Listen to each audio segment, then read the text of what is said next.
오늘 우리에게 주신 하나님 말씀은 골로새 3장 1절부터 4절까지 말씀입니다. 한 목소리로 읽겠습니다. 그러므로 너희가 그리스도와 함께 다시 살리심을 받았으면 위의 것을 찾으라. 거기는 그리스도께서 하나님 우편에 앉아 계시느니라.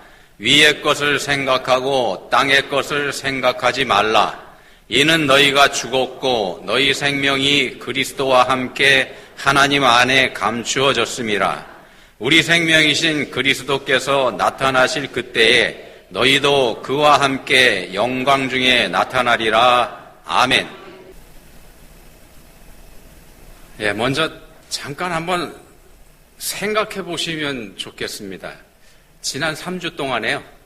오늘부터 시작해서 지난 3주 동안 여러분들 삶이 어떠셨습니까? 지난 3주라는 이 기간이 여러분들 일생에서 어떤 의미가 있는 기간이었을지 한번 생각해 보시면 좋겠습니다.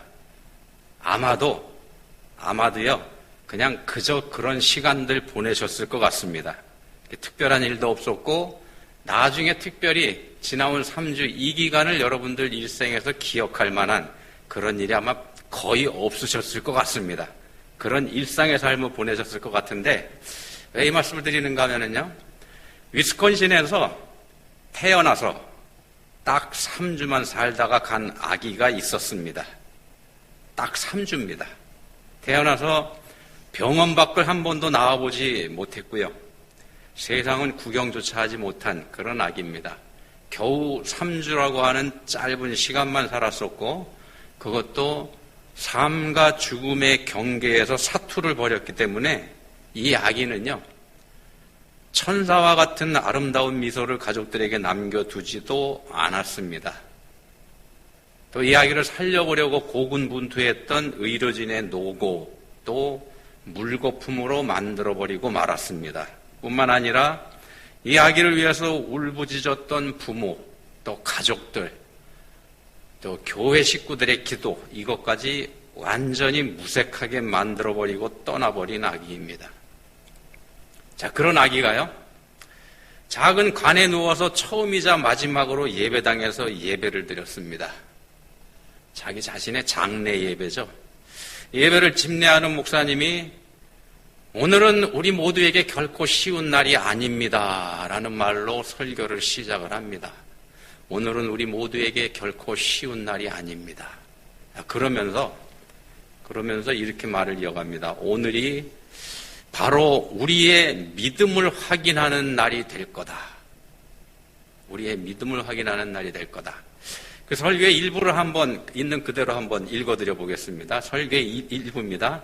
아기 케이스는 하나님이 우리의 삶에 베풀어 주신 은혜였습니다. 세상의 그 어떤 것으로도 우리에게서 끊어버릴 수 없는 그런 은혜였습니다. 죽음조차 말입니다. 그러나 이 진리를 믿음으로 받아들일 것이냐 아니면 거부할 것이냐, 이 진리를 믿음으로 받아들일 것이냐 아니면 거부를 할 것이냐 하는 선택은 우리에게 달려 있습니다.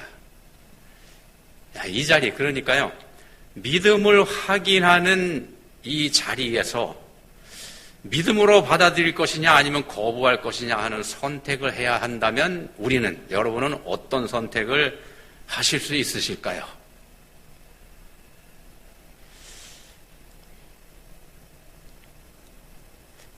믿음으로 받아들일 거냐 아니면 거부할 것이냐, 이런 선택입니다. 자, 아기의 생명을 모질고 잔인하게 가져가 버리신 하나님을 원망할 건지 아니면 그 3주조차 은혜로 받아들일지, 이 사이에서 말입니다.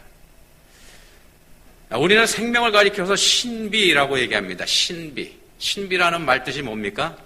모른다는 뜻이 거기 들어가 있죠. 신비라고 하는 건 모른다, 그런 의미가 거기 들어가 있습니다. 생명이 어떻게 생겨나는지, 생명이 어디서 오는지 우리 모릅니다.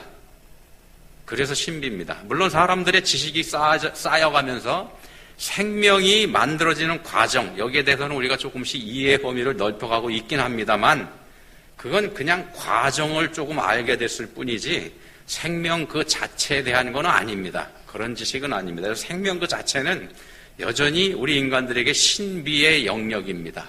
그렇지만요, 생명의 신비 못지않은 또 다른 신비가 바로 죽음입니다. 죽음 역시 신비입니다. 죽음이 뭔지 우리는 여전히 알지 못하기 때문에 그거 역시 신비에 속합니다. 죽는다는 현상을 우리가 알고 있을 뿐이고요. 때가 되면 모든 생명은 죽는다는 것, 그 사실만 우리가 알고 있을 뿐입니다. 현상과 사실만 알고 있을 뿐이죠. 죽음이 언제 어떻게 우리를 찾아오는지 우린 여전히 모른다는 겁니다. 신비의 영역으로 남아있는 게 또한 죽음입니다. 인생을 살아가는 데 있어서 지혜는 그래서 죽음을 인정하는 것이기도 하다, 이런 말도 합니다. 인생을 살아가는 지혜는 죽음을 인정하는 거다. 결국 우리에게 죽음이 찾아올 걸 인정하면서 사는 삶이 지혜라는 겁니다. 반대로 죽음을 모르는 것, 그러니까 죽음이 올 걸 인정하지 않고 대비하지도 않고 사는 삶이 미련한 삶이고, 그런 삶은 어리석은 삶이 될 수밖에 없다는 겁니다.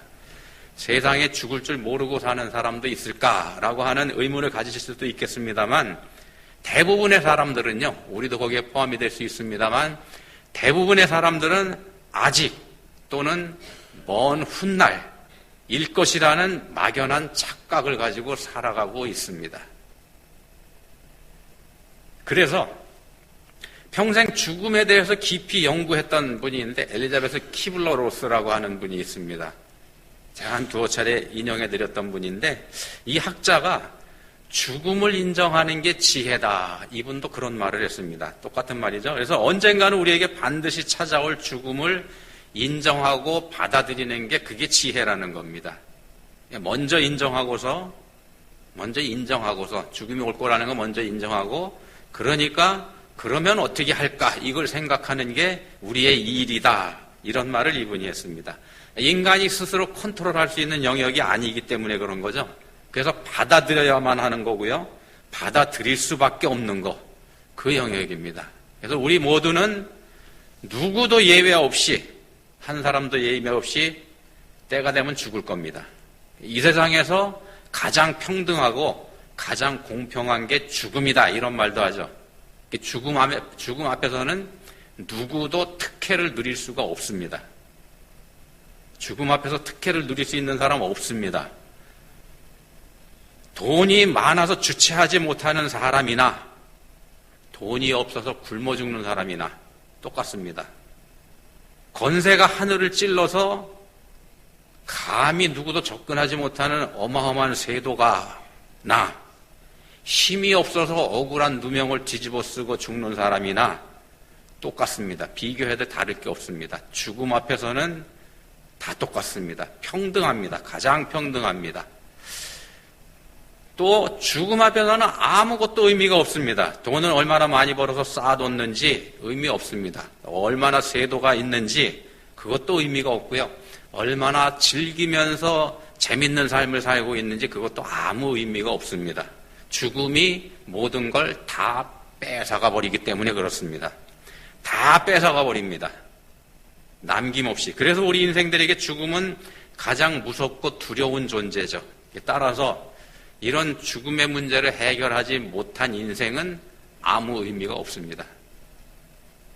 결국 살다가 죽는 것뿐입니다. 오늘 부활절입니다. 죽음을 이기고 부활하신 우리 주님의 크신 사랑과 은혜, 그분의 놀라운 권능, 이걸 기리면서 우리가 찬양하는 날이죠. 부활하신 주님을 우리가 찬양해야 되는 이유 분명합니다. 예수님의 부활이 우리의 부활을 보장하기 때문에 그렇습니다. 예수님께서 부활하셨기 때문에 우리도 부활할 겁니다. 예수님이 죽음의 문제를 해결하셨습니다. 죽음을 이기고 부활하셨기 때문에 그렇습니다. 죽음이 죽었습니다. 죽음이 죽었습니다. 그러니까 죽음, 사망이라고 하는 녀석은 예수 그리스도라는 이름 앞에서는 더 이상 힘을 쓰지 못한다는 겁니다. 모든 사람을 다 집어삼키는 어마어마한 권세를 가지고 있던 녀석이 우리 예수님의 발뒤꿈치에 의해서 머리를 진이김 당했습니다. 그게 사망이라는, 죽음이라는 녀석의 처지입니다.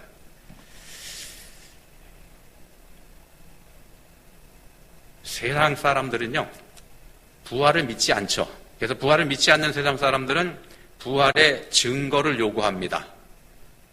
우리 교회에 부활의 증거를 요구합니다. 그렇지만 성경에서는 우리가 믿는 성경에서는 부활을 증명하려고 하는 그런 시도하지 않습니다. 부활이 어떤 건지 그걸 설명하려고 하지도 않습니다. 성경에서는 그렇게 하지 않습니다. 그냥 다만 예수님께서 부활하셨다는 사실을 증거할 뿐입니다. 그냥 증거만 하고 있을 뿐입니다. 왜 그러냐 하면 우리에게는 죽음이라는 것 자체가 신비이기 때문에 그렇습니다. 죽음도 이해하지 못하는데 어떻게 부활을 알겠습니까? 자, 땅끝까지 가서 전하라는 예수님 명령, 지상 대명령에도 이 사람들에게 가서 증명해 보이거나 잘 설명해서 부활이 뭔지 이해시켜라, 이런 뜻은 거기 들어가 있지 않습니다. 그냥 가서 전하라, 이런 말씀만 하신 겁니다. 이게 왜냐하면은요, 신비이기 때문에 그렇습니다. 신비, 모른다, 그런 뜻이라고 앞에서 말씀드렸지 않습니까? 우리가 알 수 없는 영역입니다. 설명하고 분석해서 우리가 이해할 수 있는 그런 분야가 아니라는 겁니다. 생명도 우리에게는 신비죠. 죽음도 우리에게는 여전히 신비의 영역이고 우리가 알지 못하는 영역입니다. 근데 하물며 죽음을 넘어선 부활이겠습니까? 우리가 그걸 어떻게 이해하겠습니까? 기독교에는 세 가지 차원이 있다는 말을 합니다. 세 가지 차원의 기독교가 있습니다. 어떤 거냐면요, 예수님을 믿는 게 이제 기독교지 않습니까? 근데도 거기 세 가지 차원이 있는데 가장 낮은 차원의 기독교는 어떤 거냐 하면 땅 위에 예수를 믿는 그런 신앙입니다. 땅 위에 예수. 예수님께서 이 땅에 계시는 동안에 많은 기적을 행하시고 많은 이사를 보이셨죠. 그걸 믿는 게 땅 위에 예수입니다. 예수님께서 기적을 일으켰다는 그 사실을 믿는 거. 기적을 일으키시는 예수님을 믿는 거. 기적을 행하셔서 병을 고쳐주시고 기적을 보여주셔서 배고픈 문제를 해결해 주시고 또 기적을 일으켜서 맹인의 눈을 뜨게 해주시고 기적을 보이셔서 풍랑을 잠재우신 예수님, 죽은 자를 살리시기까지 하셨던 기적을 행하시는 능력의 예수님, 그 예수님을 믿는 겁니다. 그렇게 권능을 행하시는 능력의 주님을 믿기 때문에요, 그 주님께서는 부귀와 영화, 건강과 형통, 행복, 삶의 평안, 이런 거를 내게 가져다 줄 것이다, 이렇게 바라는 신앙입니다. 그게 땅 위에 예수를 믿는 기독교입니다. 이게 가장 낮은 차원의 기독교입니다. 그보다 한 단계 높은 다음 차원의 기독교는요, 십자가의 예수를 믿는 기독교입니다. 예수님이 내 대신에 십자가에 달려 죽으셨다는 사실을 믿는 거죠. 내 대신 죄값을 치러주신 겁니다. 나를 위해서 고난을 당하셨고 나 때문에 나를 위해서 세상 사람들한테 조롱을 당하셨고 나를 위해서 하늘에서 하늘 높은 보좌를 버리고 낮고 낮은 땅 위에 내려와서 끔찍한 고난을 받으신 예수님. 그래서 내가 그 예수님 때문에 구원받고 천국에 가게 됐다네. 십자가에서 죽으셨지 않습니까? 그 예수님을 믿는 게 십자가의 예수를 믿는 기독교입니다. 나 스스로는 결코 해결할 수 없는 죄 문제이기 때문에 성자 예수님께서 직접 오셔서 내 대신 내 죄 문제를 해결해 주셨다. 그 은혜로 내가 구원받아 천국 백성이 됐다. 예수님의 대속의 은혜로 내가 구원받았기 때문에 그걸 붙잡는 믿음이 십자가 예수를 믿는 기독교인데요, 여기까지만 해도 훌륭한 믿음입니다. 훌륭한 그 기독교일 수 있겠습니다만 이건 중간 정도 차원에 불과합니다. 그럼 그보다 더 높은 차원의 기독교가 뭔가? 세 번째 가장 높은 차원의 기독교는 재림의 예수를 믿는 기독교입니다.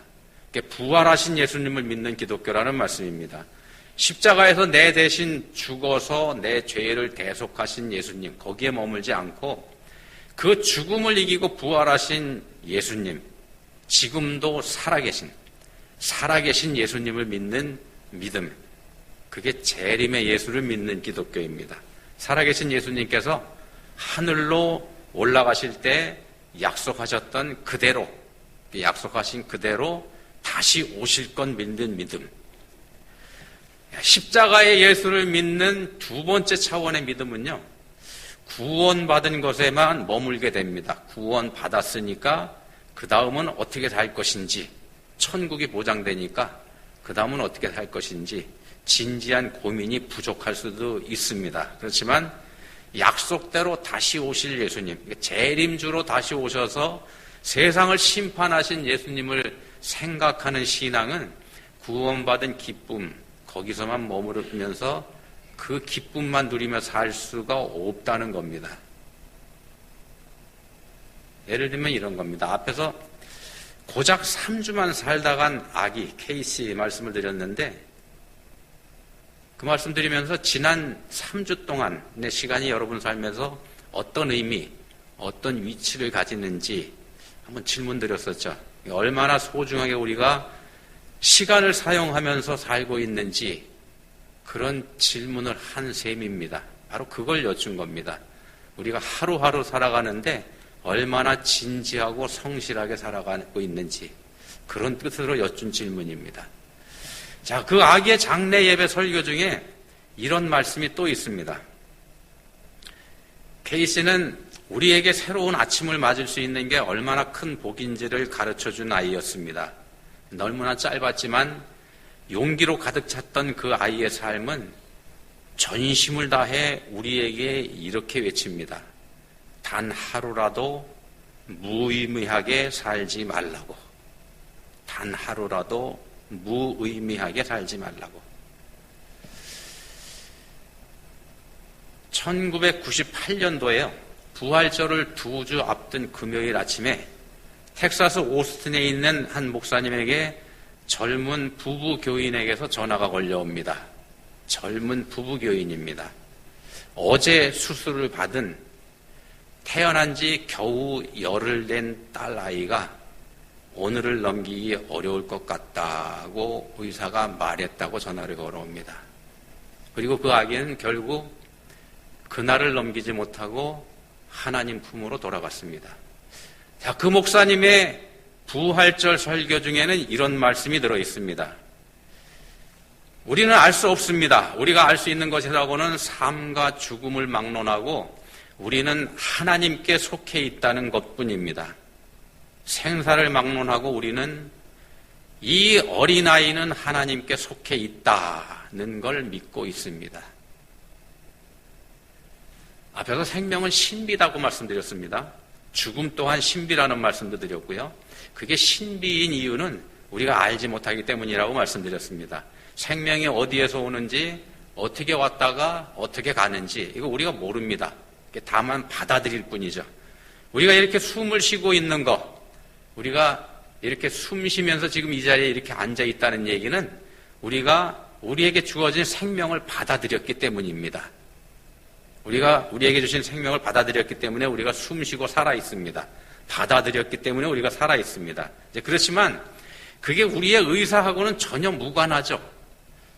내가 원했기 때문에 내가 숨을 이렇게 쉬게 되었다. 이거 누구도 우리가 그렇게 말할 수는 없습니다. 왜냐하면 그건 전적으로 하나님께서 하신 일이기 때문에 전적으로 하나님 뜻입니다. 우리의 의사하고 전혀 상관없이 우리는 이렇게 지금 이 시간 숨 쉬면서 살아 있습니다. 죽음이 또한 그러하다는 겁니다. 죽음 역시 우리의 의사와는 전혀 관계없이 어느 날 홀연히 우리에게 찾아올 겁니다. 우리가 삶과 죽음 앞에서 할 수 있는 일이라고 해봐야 그걸 받아들이는 게 고작입니다. 생명을 우리가 받아들인 것처럼 죽음 또한 받아들여야 됩니다. 우리가 원하는지 마는지 그건 상관이 없습니다. 그래서 지혜가 바로 여기에 있습니다. 달리 도리가 없다면 겸손히 받아들이는 게 이게 지혜이지 않겠습니까? 그럴 때 그 죽음을 극복할 수 있는 길이 열리게 됩니다.